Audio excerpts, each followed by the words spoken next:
Hi, it's Chippy, and in this video you're going to see a bunch of equipment that I've been using 2023. It's another one of my ultra mobile kits. Been using it for motorbiking and ultra mobile productivity in terms of sort of blog post writing, photo editing, and even a bit of 4K video editing as well. GoPro 4K camera, the Pixel 6, there's some audio recording equipment in there, battery backups, and a bunch of other stuff. Hope you enjoy it. One apology in advance because the quality of some of the video isn't brilliant, which is, yeah, a bit stupid for a video that's supposed to be about video, but there you go. Hope you enjoy it, and I'll be watching the comments.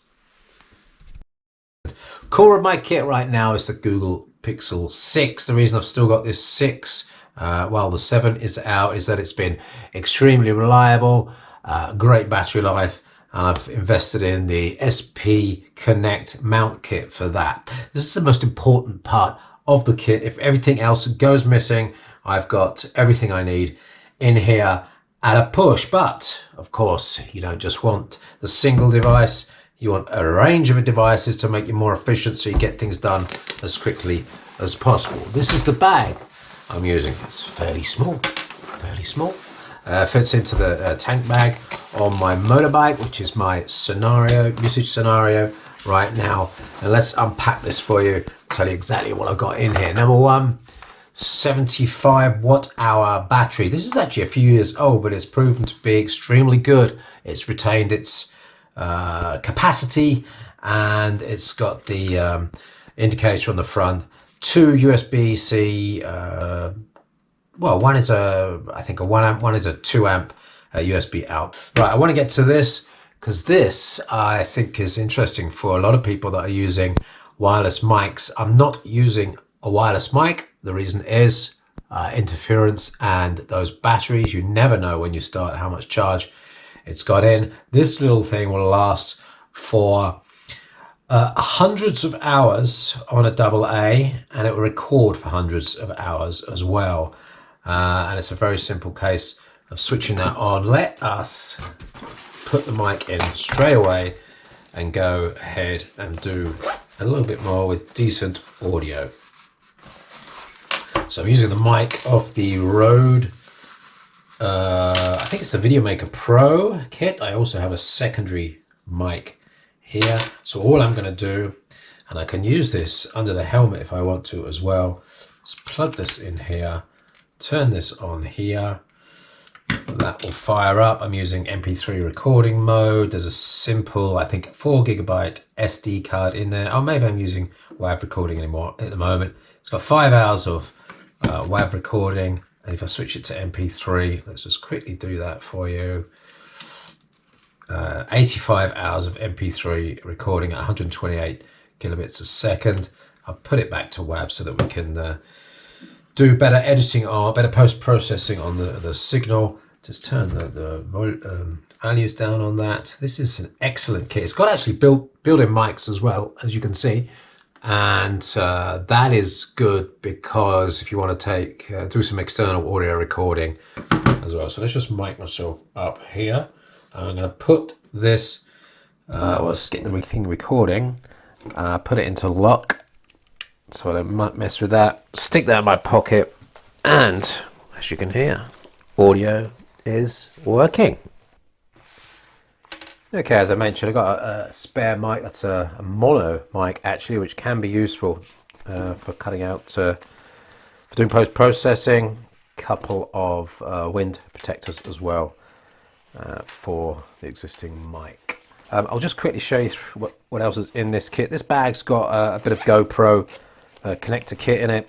So mount for the helmet, a random clamp, a head torch style band, and one more adapter. Of course, I've got an adapter on the GoPro there, and then I've got this one which I use on my windshield, and I'm just going to push those off to the side. So that's various GoPro adapters. Obviously the GoPro is here. Right, the other thing I've got is this GoPro yeah, it's a tripod with an adjustable arm on it. I find it pretty flexible actually.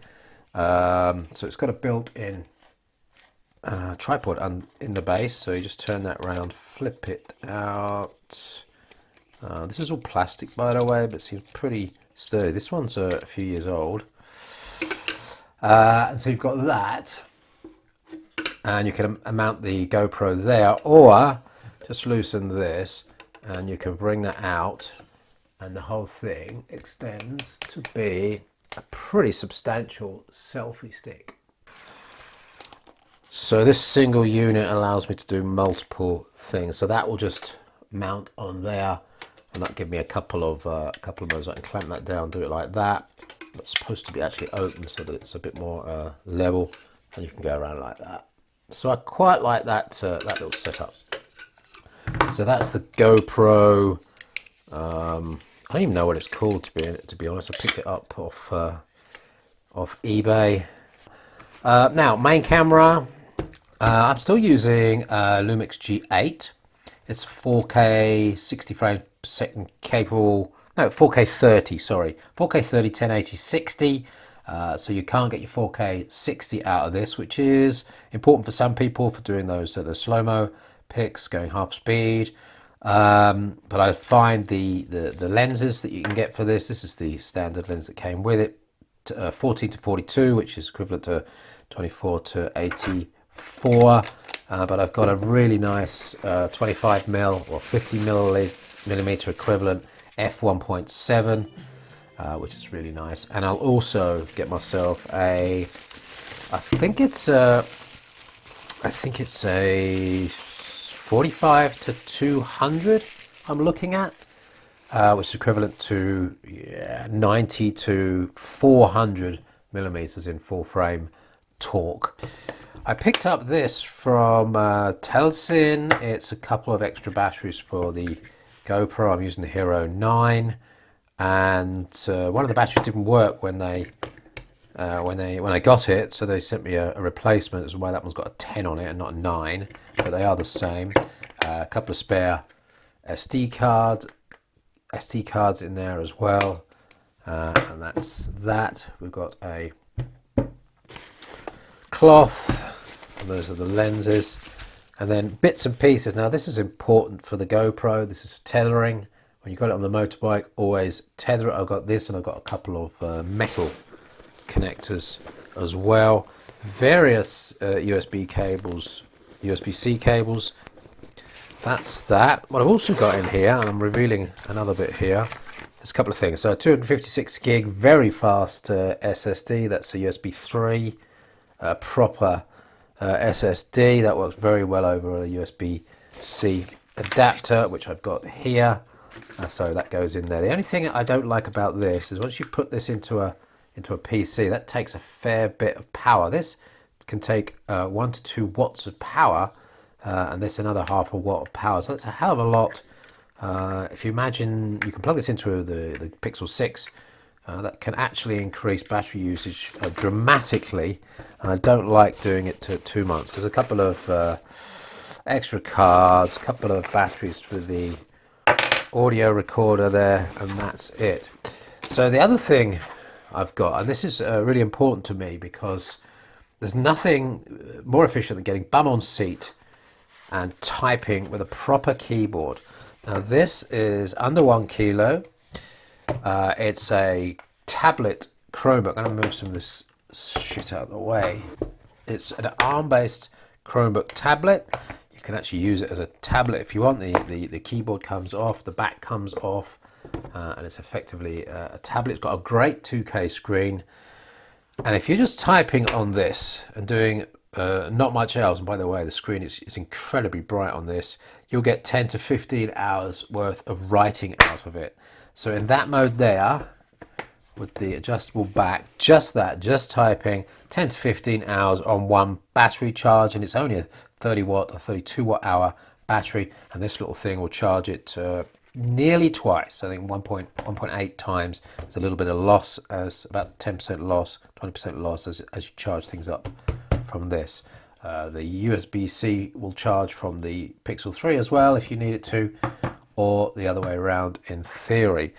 good keyboard. I really like the keyboard on this. There's one or two things you have to get used to. There's a very small enter button here. Sometimes you'll hit the hash button and you need to get used to some of the keys on the top there. Why Chrome? Because Chrome is secure.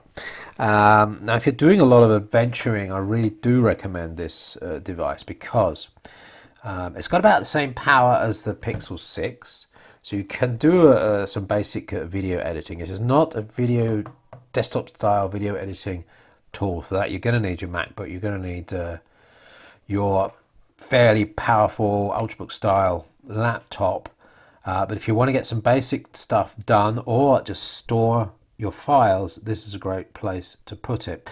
So if you're connected to the internet, of course the stuff you store in Drive will sync slowly into the internet, plus stuff that's in the internet is, you can delete it off the drive. You can reset this in about 60 seconds with about 4 key presses, and everything is scrubbed off here. So if you're going across borders, I'm not talking about Europe here, I'm not talking about North America, I'm talking about other places where you might want to just get rid of stuff that's loaded up into the cloud. This is a great way to do it. Just clear the device and you're away.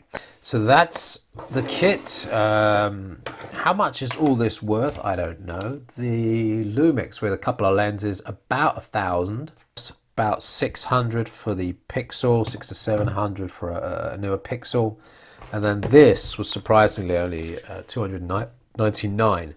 The rest of it is insignificant costs. I mean, 30. I guess an SSD, a decent fast SSD, is about 80 now. So we're really talking about well under 2,000 euros worth of kit. You got a lot of flexibility there. You got 3 4K cameras. You've got the GoPro, you've got the Pixel, you've got the G8 here. We've got lots of storage. We've got quick, efficient typing, getting things done, getting stuff typed up as quickly as possible and out of the way is not only satisfying, but it saves battery life as well.